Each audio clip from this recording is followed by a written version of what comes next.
several types of biting flies, horse flies, deer flies, etc., that are not effectively controlled by the traps we've been talking about, the S3, the sagebrush, the final flight.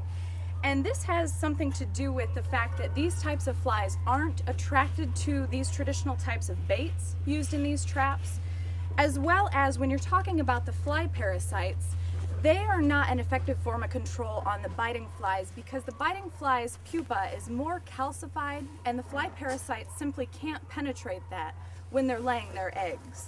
So one trap you can purchase and set out is called just that, a biting fly trap.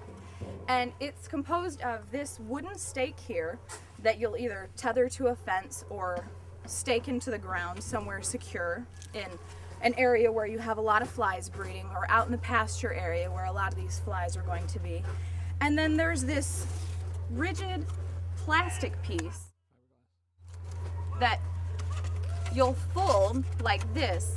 And the design here is that this white reflective piece of plastic is very attractive to these biting flies. And it's also been kind of designed in the shape of a cow head or a horse head. So you can see it, can't you? So you've got two of these little paper rivets. So what you're gonna do is line up these two holes, insert your paper rivet, and open it up to secure the trap on that side. Same thing, flip it over, line up the two holes, and now your trap is partially set up.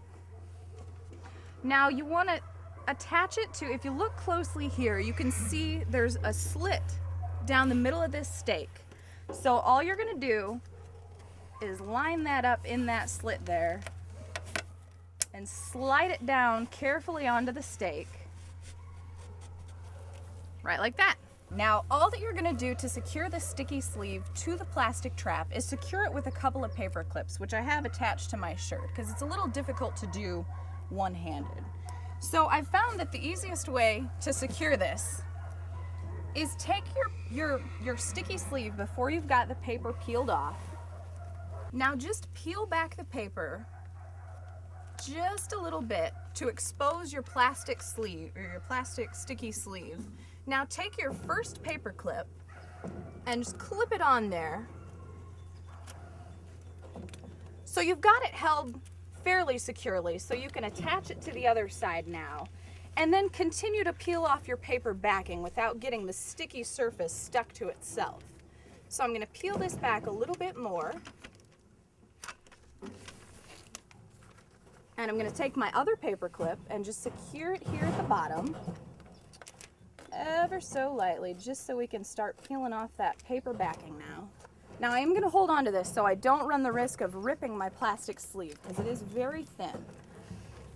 So I'm going to carefully peel off the paper backing.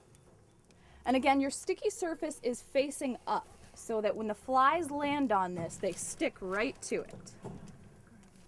Peel off that paper. Now, carefully grab this and bring it around. And now that's stuck perfectly to itself. So we're just gonna go with that and clip that back on with the paper clip.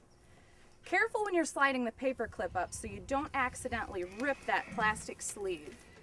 Now I'm gonna pull this first one off again, just so we can match this up. And stick it there and secure it down.